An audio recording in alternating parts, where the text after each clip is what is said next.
Fair na ba to? Joke lang. Na kayo kasi nababato tuloy.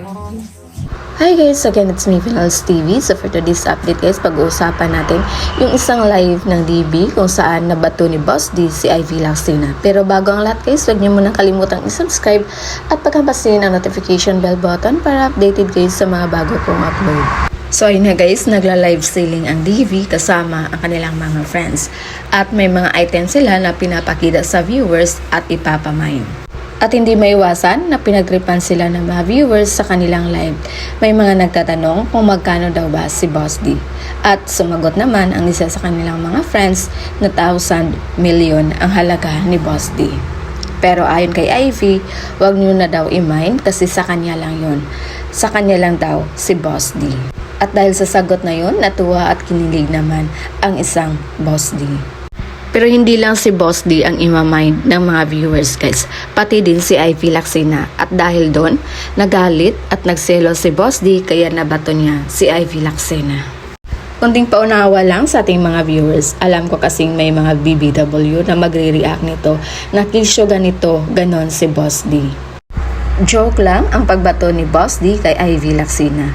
At isa din yon sa love language niya kay Ivy na gano'n niya ito kamahal. Hindi pwedeng angkinin ng kahit sino dahil sa kanya lang kumbaga si Ivy Laxina. Ganito kasi magmahal ang isang Boss D. Subukan yung agawin ang isang Ivy Laxina kundi makakatikim kayo sa kanya. Kaya mapapasana all na lang kayo dyan. Dahil ang totoong love ay mapanakit. It's a no.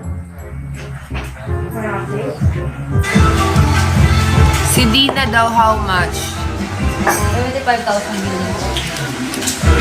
Kung Charit. Palabi, tigil niyo na yan. Akin yun.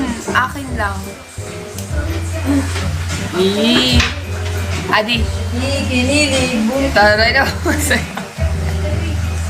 Go, mag-mine lang kayo. Akin pa din siya.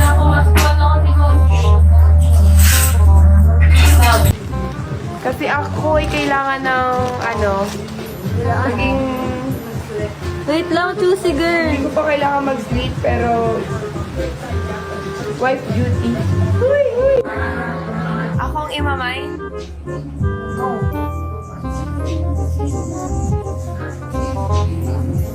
What is here?